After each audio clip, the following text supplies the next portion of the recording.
गुजरात की संगीत यात्रा में, कला साधना में ये बहुत बड़ा अवसर है।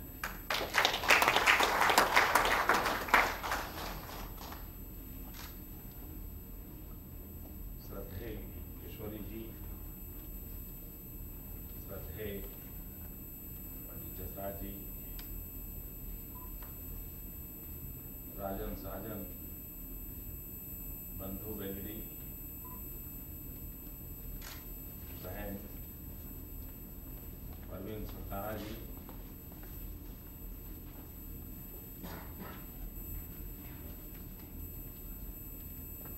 मैं नहीं मानता हूं कि कोई राज्य सरकार आपका सम्मान कर रही है।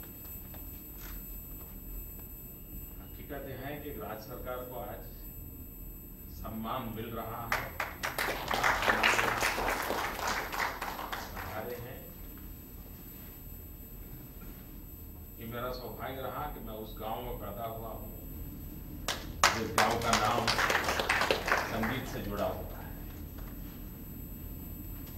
ताना रीरी के कारण भी और पूरी जो नागर परंपरा है उनका मूल स्थान भी वही है। और आज भी हिंदुस्तान में कोई भी नागर ऐसा नहीं होगा जिसका संगीत से नाता न हो। छोटा बालक भी होगा तो भी संगीत से नाता होगा। तो उस नगर में मैं पैदा हुआ हूं, लेकिन मैं उससे अछूता रहा हूं।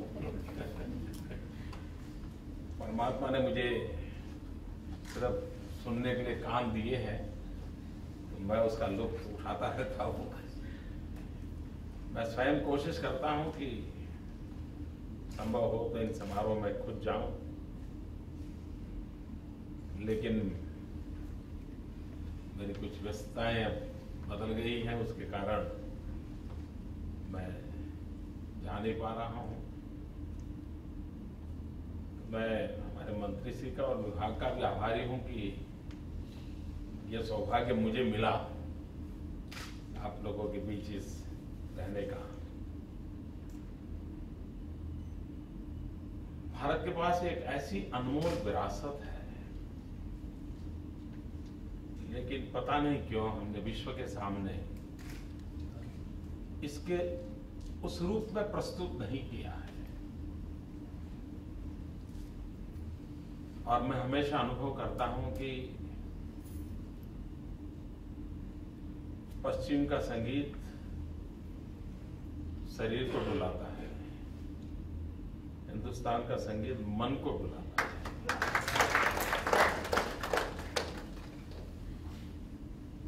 और हर प्रहर का राग, हर प्रहर का सुर और स्वर शायद ही इतना वैज्ञानिक तरीके से विश्व के सामने कभी तक आया नहीं है। समय की मांग है हमारे देश में, अनेक प्रकार के विश्वविद्यालय बन रहे हैं। कुछ घराने हैं जो उस परंपरा को निभा रहे हैं, साधना कर रहे हैं, लेकिन लगता है कि सरकार का उससे कोई लेना देना ही नहीं है।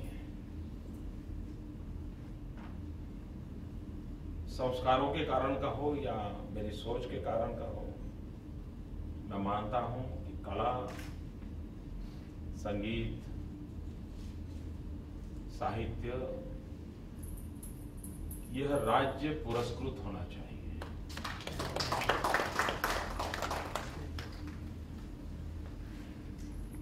राज्य का संबल उसको सदा सर्वदा मिलना चाहिए, लेकिन इसके साथ साथ एक मर्यादा भी होनी चाहिए। कभी भी कला, संगीत या साहित्य राज्य आश्रित नहीं होना चाहिए, राज्य के बंधनों में बंधा हुआ नहीं होना चाहिए, वो हर बंधन से मुक्त होना चाहिए। और ये चीज ऐसी है कि जो समय के बंधन में भी नहीं है, तो राज्य कौन होता है जो उसे बांधे? ये एक सोच इस देश में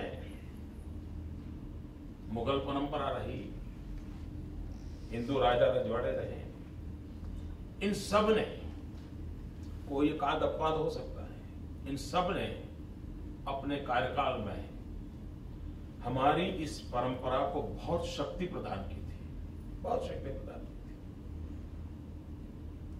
और उस परंपरा को मैं तो देखता हूं, हमारे पंडित जी गुजरात आए और साणंद न जाए ऐसा कभी होता नहीं। उस परंपरा का गौरव करते हैं, आज भी करते हैं, क्योंकि उन्होंने इस परंपरा को निभाया था। लेकिन नई व्यवस्थाएं जो विकसित हुई हैं उसमें इन चीजों को पता नहीं क्यों कोई स्थान मान्यता नहीं मिल रही। हमने अपने तरीके से एक छोटा सा प्रयास प्रारंभ किया है।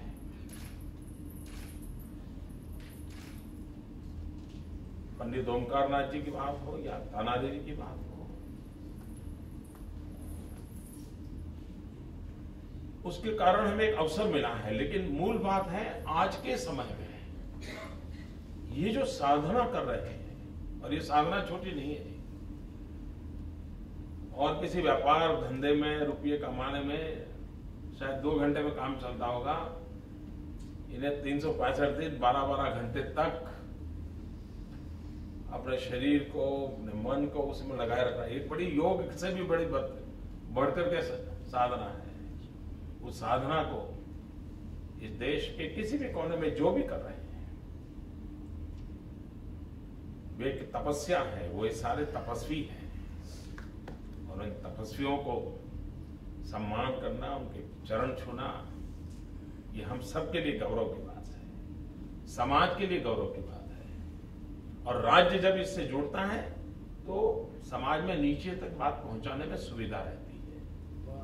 तो मेरा ये बहुत बड़ा गौरव का अवसर है कि आप सभी श्रद्धेय तपस्वियों को सम्मानित करने का सौभाग्य मिला, और आपके सुझाव, आपकी अपेक्षाएं गुजरात जो भी कर सकता है, हमें खुशी होगी इसको करने में। तो मैं चाहूंगा कि इस धरती से इस बात को हम आगे बढ़ाएं। कैसे बढ़ाएं? मूलतः हमारी प्रकृति लक्ष्मी की उपासना की है।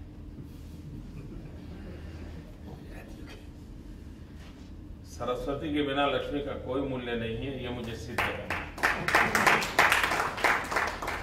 और आप सब सरस्वती के सीधे सीधे वारिसदार हो, सीधे सीधे सरस्वती की पूजा।